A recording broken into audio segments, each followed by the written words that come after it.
Hey everybody, Nick Espinoza, your chief security fanatic here. And in privacy news, privacy by default, the concept doesn't really exist. At least it's very, very rare to find. And so with that, we need to talk about Proton Mail because that which is privacy by default kind of isn't.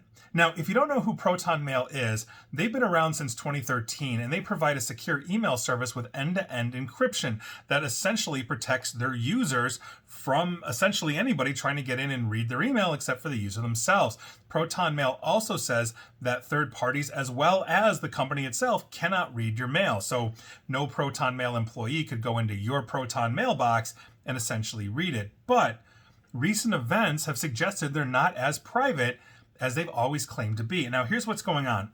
Proton Mail has basically come under scrutiny for providing Spanish authorities with enough data to identify and arrest a member of the Catalan independence organization known as Democratic Tsunami. Proton Mail claimed that it was compelled to cooperate with law enforcement due to Swiss laws. Now, the Swiss have always had very tight privacy laws, essentially to prevent the world from being prying eyes, and that is primarily due to the banking institutions that the Swiss have had forever. Here's the thing. A lot of people have been very angry since a recent data breach of the banking institutions in Switzerland, meaning Credit Suisse, essentially got hit, and we found out that warlords and dictators and everybody in between were essentially obfuscating their financial transactions through Switzerland, and so the Swiss kind of loosened their laws just a little bit.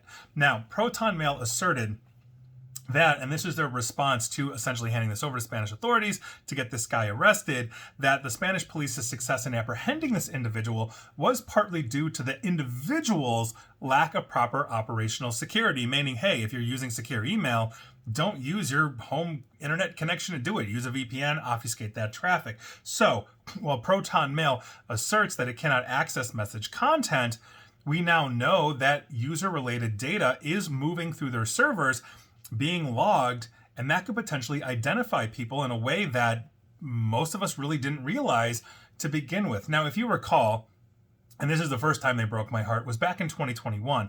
Proton Mail was required to provide Swiss authorities with the IP address and device details of a French climate activist. So we've known for a few years they could basically collect that. Oh, what's your IP address? Oh, it's the one off my home router for my home internet service provider.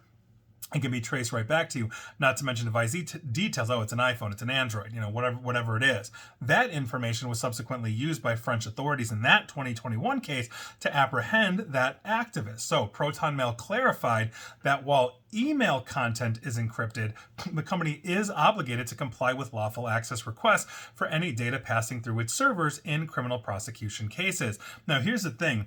They could do for email zero logging, meaning as soon as you establish a connection, there's nothing that's writing a log to say, hey, my Android, my iPhone, my whatever has connected. And the reason why this is super, super important is that while every government on the planet has legal frameworks and can request information as a lawful legal government, a lot of governments are authoritarian in nature, which means those dissidents or journalists in those countries that need to securely communicate, the last thing they need is a warrant coming from an authoritarian country to say, hey, give me the IP address of this mailbox, give me the IP address of this user, etc., etc. Proton Mail complies as they are legally supposed to do that under Swiss law, and here we are, we're getting a journalist shot.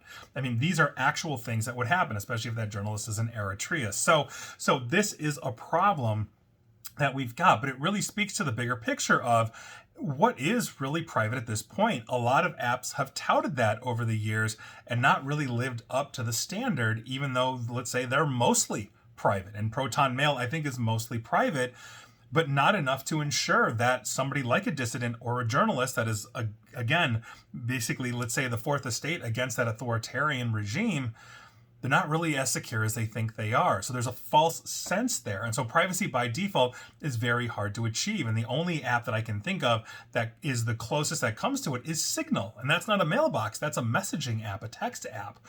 So we've got a very serious issue here with this. It's very hard to essentially claim total privacy when, quite frankly, you can't supply it. And if you've got people that are relying on that for their own safety, security, and quite frankly, their lives, this is not a good position to be in. So I'm not happy with Proton Mail. And even though they're maybe encrypting my email, I've got a Proton Mail box.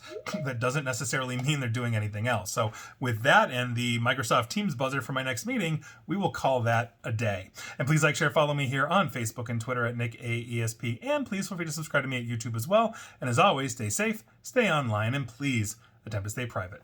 Thanks, everybody.